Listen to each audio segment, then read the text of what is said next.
आज के इस विशाल जनसभा में मंच पर उपस्थित भारतीय जनता पार्टी के वरिष्ठ नेता, मेरे वरिष्ठ साथी और प्रदेश के जुझारू अध्यक्ष श्री जी किशन रेड्डी जी, हमारे भारतीय जनता पार्टी के राष्ट्रीय उपाध्यक्षा बहन श्रीमती डी के अरुणा जी, हमारे राष्ट्रीय महामंत्री और मेरे वरिष्ठ साथी पूर्व में अध्यक्ष रहे श्री बंडी संजय कुमार जी,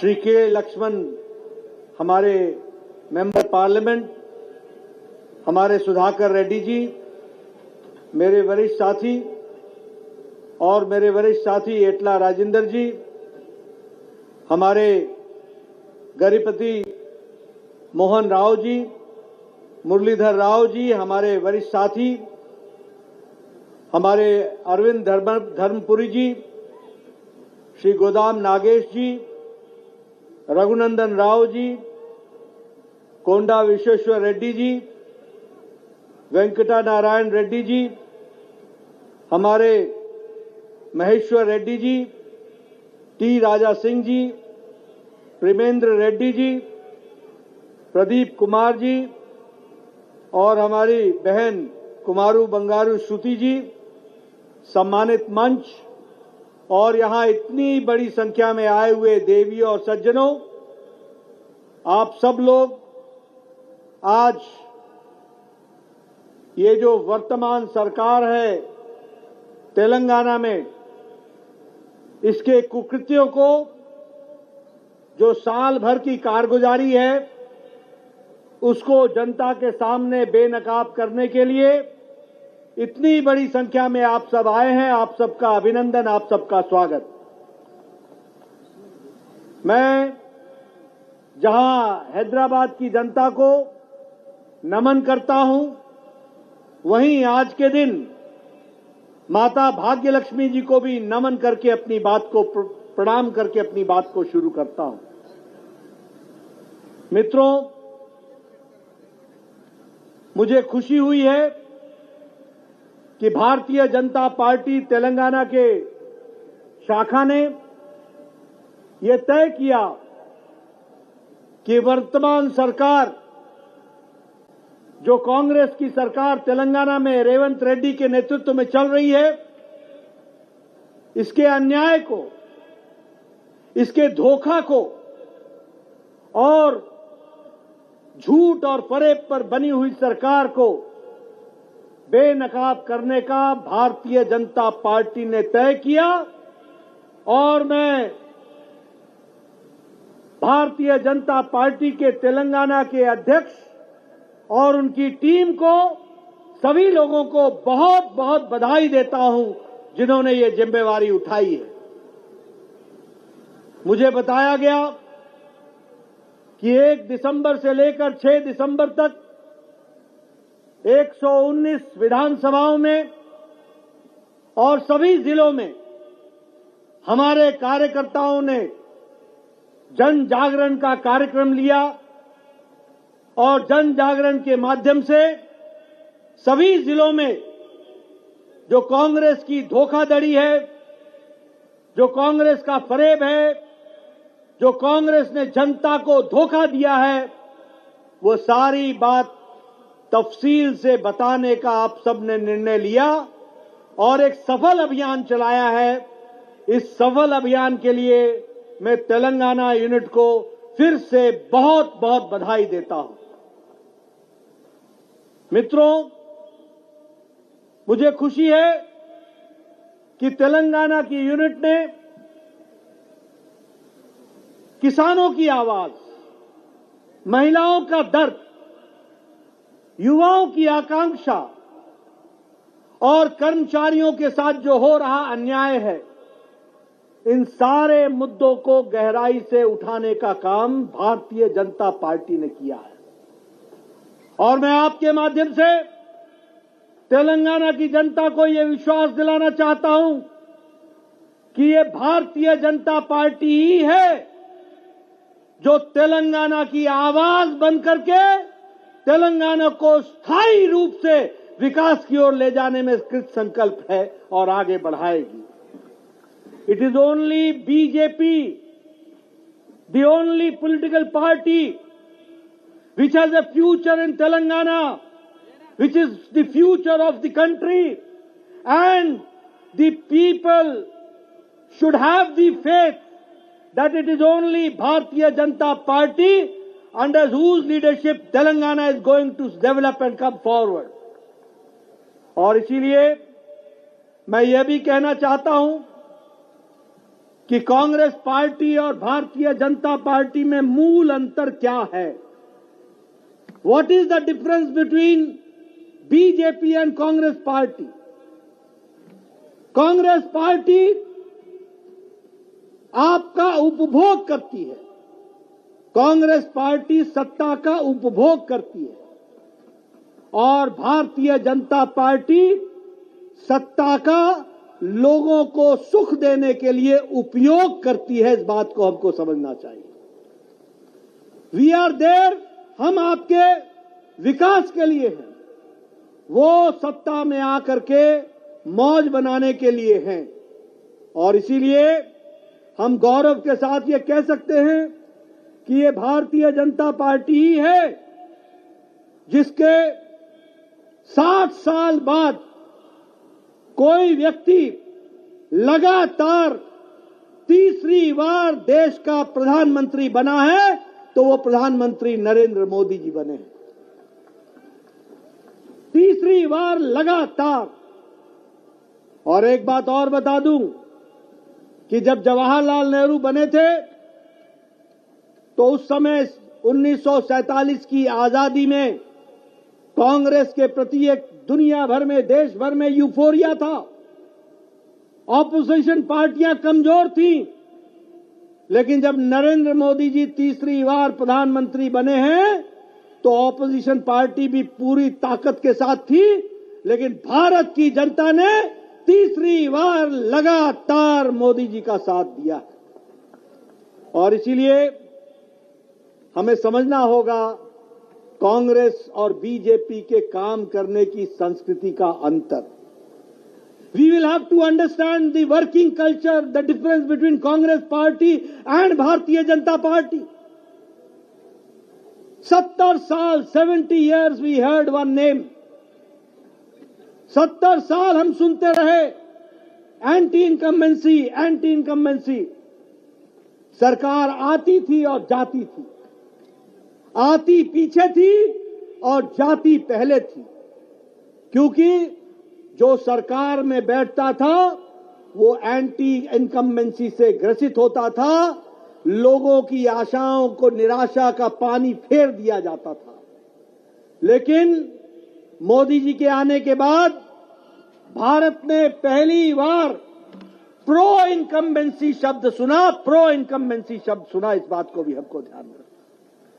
अब सरकारें जाती नहीं है, भारतीय जनता पार्टी की सरकार आती है तो एक बार नहीं, अनेकों बार टिक करके जनता की सेवा करती है। ये भारतीय जनता पार्टी का कल्चर है, ये भारतीय जनता पार्टी की संस्कृति है। और मैं यहां आपको बताना चाहूंगा कि 2014 में भारतीय जनता पार्टी को लोकसभा के चुनाव में 31.3% वोट मिले थे, 18 करोड़ वोट मिले। और 2019 में भारतीय जनता पार्टी को जहां 17 करोड़ वोट मिले थे, वहीं 2019 में 23 करोड़ वोट मिले और 37.7% वोट प्रतिशत बढ़ा। और आपको जानकर खुशी होगी कि 2024 में 23.5 करोड़ वोट भारतीय जनता पार्टी को मिला और लगातार तीसरी बार भारतीय जनता पार्टी की सरकार बनी। मित्रों, जब मैं कहता हूं कि द फ्यूचर लाइज विद भारतीय जनता पार्टी, तो मैं हवा में नहीं कहता हूं, चाहे तेलंगाना की जनता हो, चाहे देश की जनता हो, उसे ये विश्वास है कि आगे अगर उनका भविष्य सुरक्षित है तो वह भारतीय जनता पार्टी की सरकार में निहित है। और कहने के लिए नहीं कह रहा हूं मैं बताना चाहता हूं, आज भारतीय जनता पार्टी की विशुद्ध 13 राज्यों में भारतीय जनता पार्टी की सरकार है। We are ruling in 13 states और with absolute majority Bharatiya Janata party है। और 6 राज्यों में हमारी एनडीए की सरकार है, यानी 16 राज्यों में एनडीए की सरकार है और कमल खिल रहा है। इस बात को हमको ध्यान में रखना चाहिए। और इसीलिए 16 नहीं, 19 राज्यों में, क्षमा करिएगा, 19 राज्यों में, 19 राज्यों में भारतीय जनता पार्टी की सरकार है। आपको जानकर खुशी होगी कि जहां भारतीय जनता पार्टी की सरकार एक बार आती है तो फिर खिसकती नहीं है, टिक जाती है और रहती है और बारंबार आती है। और अब तेलंगाना की जनता भी इंतजार कर रही है। देख लिया बीआरएस, छुट्टी करो कांग्रेस की और आने वाले समय में कमल खिलाओ और तेलंगाना के विकास के साथ अपने आप को जोड़ो। मित्रों, हम 6 बार से 6 times we are in the government in Gujarat, 6 बार, 6 times consecutively, 4 times we are in Madhya Pradesh, hattrick in Haryana, hattrick in Goa, दूसरी बार हम उत्तर प्रदेश में आए हैं। और उत्तर प्रदेश में याद रखना, 30 साल बाद, 30 इयर्स के बाद कोई मुख्यमंत्री दोबारा मुख्यमंत्री बना 5 साल पूरा करके तो वो भारतीय जनता पार्टी का बना। उसी तरीके से अभी हमारे प्रेमेंद्र रेड्डी जी बोल रहे थे, महाराष्ट्र में भी हम दूसरी बार फिर से सरकार में आए हैं और 2014 का रिकॉर्ड हमने ही तोड़ा है। इस बात को भी हमको याद रखना चाहिए। उसी तरीके से हम त्रिपुरा में दूसरी बार, हम उत्तराखंड में दूसरी बार, हम मणिपुर में दूसरी बार, हम आसाम में दूसरी बार और हरियाणा में हम तीसरी बार। ये हमारा रिकॉर्ड है। इसलिए एक नहीं अनेकों बार जीतने का रिकॉर्ड हम बनाते हैं। मित्रों, मुझे इस बात की भी खुशी है कि जम्मू कश्मीर में हम विपक्ष में बैठे हैं, लेकिन जम्मू कश्मीर में भी सबसे ज्यादा सीट भारतीय जनता पार्टी अपना ही रिकॉर्ड तोड़ करके सबसे ज्यादा सीट भारतीय जनता पार्टी जीत करके आई, अपनी पार्टी।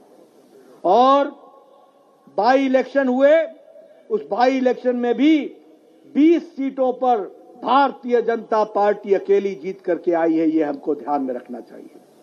मित्रों, मैं यहां बताना चाहता हूं और रेवंत रेड्डी को भी बताना चाहता हूं, समय रहते बच जाओ।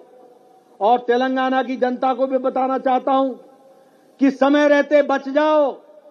ये कांग्रेस पार्टी परजीवी पार्टी है, परजीवी पार्टी। परजीवी पार्टी मतलब आपको मालूम है, जानते हैं परजीवी? परजीवी पार्टी वो होती है जो लता की तरह किसी पेड़ के साथ चिपक जाती है और पेड़ से ताकत लेकर के खुद खड़े होने की काम करती है और उस पेड़ को सुखा भी देती है। कांग्रेस पार्टी ऐसी पार्टी है जो अपने बूते पर नहीं खड़ी होती, ये दूसरी पार्टियों के बूते पर खड़ी होती है और जिसके सहारे खड़ी होती है उसको भी डुबो देती है। ये कांग्रेस पार्टी का रवैया है। और हमने देखा, जहां ये सीधे कांग्रेस पार्टी की लड़ाई होती है वहां कांग्रेस का हाल क्या होता है, इस बात को आप समझ लीजिए। छत्तीसगढ़ में, मध्य प्रदेश में और गुजरात में कांग्रेस पार्टी और भारतीय जनता पार्टी का 64 सीटों पर सीधा मुकाबला हुआ, डायरेक्ट मुकाबला ऑन 64 सीट्स। और 64 की 64 सीट्स में 62 सीटें भारतीय जनता पार्टी ने जीती और 2 सीट सिर्फ कांग्रेस पार्टी को आई। ये जीतते कहां हैं? ये वहां जीतते हैं जहां रीजनल पार्टी इनको जिताती है। फिर चाहे वो तमिलनाडु हो, फिर चाहे वो उत्तर प्रदेश हो, फिर वो अन्य राज्य हो, बिहार हो, इनको कुछ सीटें दे करके जिता करके लाने का काम अन्य रीजनल पार्टीज को आता है। इस बात को भी हमको समझना चाहिए। इसलिए Congress party is a party which is standing on the crutches, Baisakhi पर खड़ी पार्टी है और ये रीजनल पार्टियों के सहारे चलने वाली पार्टी है। मित्रों, यहां मैं ये भी आपको बताना चाहता हूं कि कांग्रेस पार्टी जिस तरीके से ये हिमाचल में आई, जिस तरीके से ये कर्नाटक में आई और जिस तरीके से ये तेलंगाना में आई, ये तीनों जगह पर लोगों के साथ छलावा करके आई है, लोगों के साथ छलावा करके आई है। मैं हिमाचल प्रदेश से आता हूं। हिमाचल प्रदेश में इन्होंने वायदा किया ओल्ड पेंशन स्कीम। आज हिमाचल के कर्मचारी चिंता में पड़े हुए हैं, जानना चाहते हैं वो ओल्ड पेंशन स्कीम का क्या हुआ, क्या मिला उनको। वहां वायदा किया था कि 5 लाख नौकरियां देंगे। आज हिमाचल का नौजवान छला महसूस करता है, धोखा महसूस करता है और इंतजार में है, एक भी नौकरी नहीं लगा सके हैं। और उसी तरीके से बहनों को कहा था कि हम 1500 रुपए महीना का देंगे, 1500। आज हमारी बहनें 28 लाख बहनें इंतजार में बैठी हैं। 3 साल से ज्यादा सरकार को हो गए, मोर देन 3 इयर्स, और उनको एक फूटी कौड़ी भी नहीं मिली। यह परिस्थिति आकर के खड़ी है। कहते थे 300 यूनिट फ्री इलेक्ट्रिसिटी देंगे। यहां इलेक्ट्रिसिटी देना तो छोड़ो, इलेक्ट्रिसिटी ही गुल हो गई, बिजली ही देना बंद हो गया। यह स्थिति ला करके खड़ी की है। कहा था हमारे हिमाचल में, कहा कि हम हर विधानसभा में 4 इंग्लिश मीडियम स्कूल खोलेंगे। इंग्लिश मीडियम स्कूल तो छोड़ो, जो लोकल लैंग्वेज में पढ़ाने वाले स्कूल थे वो भी बंद कर दिए। ये कांग्रेस पार्टी का कर्तृत्व है। उसी तरीके से अगर मैं कर्नाटक की बात करूं, आपके पड़ोस में है, आप ज्यादा जानते हो, आपको ज्यादा पता है। कर्नाटक में कहा था कि आंगनवाड़ी वर्कर्स को 15,000 रुपए देंगे। आज आंगनवाड़ी की बहनें इंतजार में बैठी हैं, लेकिन कांग्रेस की सरकार को, सिद्धारमैया को और शिव कुमार को आपस में झगड़ने से कोई फुर्सत नहीं मिल रही। उसी तरीके से मिल्क की सब्सिडी देने की बात कही थी। आज वहां का पशुपालक इंतजार में बैठा है। और ये भी कहा था कि हम अनाभाग्य योजना के तहत 10 किलो राइस मुफ्त में देंगे। उनको 5 किलो में चलता कर दिया, उनकी छुट्टी कर दी। यह परिस्थिति ला करके खड़ी की है। मैं तेलंगाना की बात करना चाहता हूं। मैं सुन रहा था तेलुगु में हमारे किशन रेड्डी बात कर रहे थे। मैं आते आते मैं संजय बंडी को सुन रहा था तेलुगु में, लेकिन मैं समझ रहा था वो चर्चा कर रहे थे कि किस तरीके से रेवंत सरकार ने भी 1 साल में गरीबों के साथ किस तरीके से धोखा दिया है, इस बात को वो उजागर कर रहे थे। मुझे दुख के साथ कहना पड़ता है कि आपको कहा गया था कि 12,000 रुपए सालाना ईच ऑटो ड्राइवर को दिया जाएगा। कहा था कि नहीं कहा था? बोलो, कहा था कि नहीं कहा था? जरा जोर से बोलो, मुझे ऊंचा सुनता है। कहा था कि नहीं कहा था? मिल गया? मिल गया? मित्रों, ये कांग्रेस वाले मदारीगिरी करते हैं, मदारीगिरी। आपने देखा है ना मदारी? कभी झोले में से कबूतर निकालेगा, कभी झोले में से अंडा निकालेगा, कभी झोले में से मुर्गी निकालेगा, और बाद में पूछो मुर्गी कहां गई, बोला तमाशा खत्म, पैसा हजम। यही रेवंत रेड्डी करता है। 12,000 रुपए देगा, मिल गया 12,000 रुपए। उसी तरीके से कहा था कि 6,000 रुपए, 6,000 हम नए स्कूल खोलेंगे 6000। मैं ठीक बोल रहा हूं? बोला था 6000, खुल गए क्या? खुल गए? मित्रों, इसी तरीके से आपके यहां विद्या भरोसा कार्ड की बात की थी कि नहीं की थी? जिसको विद्या भरोसा की बात कही, वो उनका भरोसा अपने ऊपर ही नहीं था। जब अपने ऊपर ही भरोसा नहीं था तो उन्होंने विद्या भरोसा कार्ड क्या देना था? बोलो, मिला विद्या भरोसा कार्ड? मिला? मित्रों, उसी तरीके से हमारे नौजवानों को कहा था कि नहीं कहा था कि अनएम्प्लॉयमेंट अलाउंस मिलेगा? है? इसी स्टेडियम से बोला था अनएम्प्लॉयमेंट अलाउंस, बोला था कि नहीं बोला था? बेरोजगारी भत्ता बोला था कि नहीं बोला था? बेरोजगारों मिल गया क्या? मेरे युवा साथी मिल गया क्या? मित्रों, उसी तरीके से इन्होंने अन्नदाता के साथ भी धोखा किया है। कहा था 2 लाख क्रॉप लोन देंगे और क्रॉप लोन वेव करेंगे। उसको वेव किया क्या? वेव किया क्या? उसी तरीके से कहा था कि 15,000 रुपए प्रति एकड़ हम रायतू भरोसा देंगे। किसानों भाइयों, भरोसा मिला क्या? मिला क्या? ये इनका रिपोर्ट कार्ड है।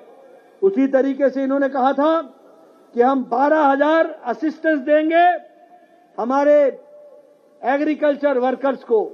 क्या एग्रीकल्चर वर्कर्स को, हमारे किसान भाइयों को 12,000 रुपए मिला क्या? मिला क्या? मित्रों, इसीलिए मैं कहता हूं, ये इनके जादूगिरी का काम है, ये इनके मदारीगिरी का काम है। ये लोगों को धोखा देते हैं। इन्होंने कहा था कि 5 बोनस पर लीटर, 5 रुपए पर लीटर फार्मर को दूध का मिलेगा। मिला क्या? मिला क्या? इसलिए किसानों के साथ छल। बहनों को इन्होंने कहा था कि हम 2,500 प्रति महीने बहनों को देंगे। क्या मेरी बहनों को मिला क्या? 2,500 मिला क्या? 2,500 प्रति महीने का मतलब 30,000 साल का। मिला क्या? मिला क्या? मित्रों, ये इनका। और फिर उसके बाद एक बात कही, शादी मुबारक। और शादी मुबारक में कहा कि 1 लाख रुपए देंगे और 1 तोला सोना देंगे। मिला क्या? मिला क्या? मित्रों, याद रखो, ये मदारियों की सरकार है, ये जादूगरी करने वाले लोगों की सरकार है। इन्होंने पिछड़ी जाति के साथ भी धोखा दिया, पिछड़ी जाति को भी अन्याय किया। और इन्होंने कहा था कि महात्मा ज्योतिबा फुले बैकवर्ड कमीशन का सब प्लान लागू करेंगे। लागू किया क्या? लागू किया। और उसी तरीके से इन्होंने कहा था कि मोस्ट बैकवर्ड क्लासेस का वेलफेयर डिपार्टमेंट बनाएंगे। बनाया क्या? साल गुजर गया, साल। बनाया क्या? उसी तरीके से इन्होंने कहा था कि हम 2 लाख रुपए यादव कम्युनिटी को और कुरुमास को उनको हम 2 लाख रुपए देंगे शीप फार्मिंग के लिए, भेड़ फार्मिंग के लिए। मिला क्या? मिला क्या? अब आप बताओ, ये मदारियों की सरकार है कि नहीं है? ये जादूगरी करने वाली सरकार है कि नहीं है? ये धोखेबाज सरकार है कि नहीं है? ये फरेब करने वाली सरकार है कि नहीं है? ये युवा विरोधी सरकार है कि नहीं है? ये किसान विरोधी सरकार है कि नहीं है? ये महिला विरोधी सरकार है कि नहीं है? ये कर्मचारी विरोधी सरकार है कि नहीं है? ऐसी सरकार को रहने दोगे क्या? ऐसी सरकार को चैन से रहने दोगे क्या? मित्रों, इसलिए ये हमारी जिम्मेवारी बन जाती है कि हम आगे ध्यान में रखें कि हमको जो विकास करना है, उसके दृष्टि से भारतीय जनता पार्टी ही एकमात्र पार्टी है जो तेलंगाना का विकास कर सकती है। मुझे यह भी बताया गया कि आजकल यहां ऋण लेने की आदत हो गई है। कर्जा लो, मौज मनाओ। मैं किशन रेड्डी से कह रहा था आते आते, मैंने DK अरुणा जी से भी चर्चा की, अरविंद जी से भी चर्चा की, कोंडा विश्वेश्वर रेड्डी जी से भी चर्चा की। मैंने कहा आप ध्यान में रखो, ये कांग्रेस पार्टी काठ की हांडी चढ़ाती है, काठ की हांडी। ये काठ की हांडी मालूम है आपको क्या होता है? अगर लकड़ी की हांडी चूल्हे के ऊपर रखोगे तो वो हांडी जलेगी कि नहीं जलेगी? जलेगी कि नहीं जलेगी? तो काठ की हांडी बार बार नहीं चढ़ाई जाती, ये एक ही बार जलती है और सदा सदा के लिए समाप्त हो जाती है। और जब मैं ये बात कह रहा हूं तो मैं 2-3 बातें आपके सामने कहना चाहता हूं। कांग्रेस पार्टी 4 वाक के सिद्धांत को लागू करती है। 4 वाक ने क्या कहा था? जितने दिन जियो यावत जीवे, जितने दिन जियो सुखम जियो, सुख से जियो, जितने दिन जियो मौज में जियो, और मौज लेने के लिए ऋण लो और घी पियो। मौज लेने के लिए ऋण लो और घी पियो, और जब भस्म हो जाओगे, जब समाप्त हो जाओगे, तो कौन किसका ऋण देखेगा, कौन किसको याद रखेगा? कांग्रेस पार्टी ने भी तय किया है कि जितने दिन राज करो, उधार लेकर के राज करो और घी पियो, मौज करो, जब तुम्हारा राज चला जाएगा तो तुमको कौन याद रखेगा? सदा सदा के लिए तुम चले जाओगे। ये कांग्रेस पार्टी ने तय कर रखा है। मित्रों, आज कांग्रेस पार्टी के पांव तमिलनाडु से उखड़े हुए 60 साल हो गए, 60 इयर्स, लौट करके नहीं आए। आज कांग्रेस पार्टी उत्तर प्रदेश से 30 साल हो गए, उखड़ गए। आज बिहार में कांग्रेस पार्टी को गए 25 साल हो गए, पांव उखड़ गए, लौट करके नहीं आए। आज कांग्रेस पार्टी को 30 साल से ज्यादा गुजरात में उखड़ गए, उखड़ने के बाद लौट करके नहीं आए। ये जहां जहां अपने पद चिन्ह छोड़ते हैं वापस लौट कर नहीं आते हैं, वो पद चिन्ह ही रह जाते हैं, बाकी खुद नहीं आते हैं। और यही हाल इनका तेलंगाना में भी होगा, यही हाल इनका कर्नाटक में भी होगा, और यही हाल इनका हिमाचल में भी होगा। हमें याद रखना चाहिए। ये घी पीने वाले लोग, मौज मनाने वाले, राज करो, मौज करो, उपभोग करो, जनता की चिंता मत करो, यही इनका उद्देश्य है। और इसी उद्देश्य को लेकर के ये चल रहे हैं। इसको हमको ध्यान में रख करके ये बात हमको समझ लेनी चाहिए अच्छे तरीके से। मित्रों, मैं ज्यादा समय न लेता हुआ आपको एक बात बताना चाहता हूं कि जहां नरेंद्र मोदी जी के नेतृत्व में आज भारत आर्थिक जगत में 11वें नंबर से आज 5वें नंबर पर पहुंच गई है, तेलंगाना का साथ चाहिए। तीसरी टर्म में मोदी जी के नेतृत्व में भारत तीसरे नंबर पर पहुंच जाएगा। मैं आपको विश्वास दिलाता हूं, तीसरे नंबर पर। मित्रों, अगर मैं तेलंगाना की बात करूं तो मैं आपको एक बात और बताना चाहता हूं कि तेलंगाना के लिए जहां विकास के साथ जोड़ा है, वहीं आपको यह भी मैं बताना चाहूंगा कि तेलंगाना को प्रधानमंत्री जी ने सदा सदा मुख्य धारा में रखा है। मेरे पत्रकार भाइयों, persons from the media, you should understand and note down my words that प्रधानमंत्री जी ने सबका साथ, सबका विकास, सबका विश्वास, सबका प्रयास, इस बात को मानते हुए सबके साथ न्याय किया है, सबके साथ न्याय किया है।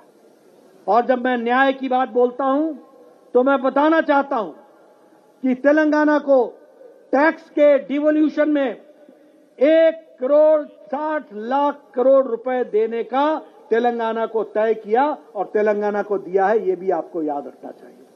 उसी तरीके से grant in aid 1.1 lakh crore Telangana को दिया है। और उसी तरीके से स्मार्ट सिटी के लिए ग्रेटर वारंगल को और करीमनगर को 27,000 करोड़ रुपए दिए हैं।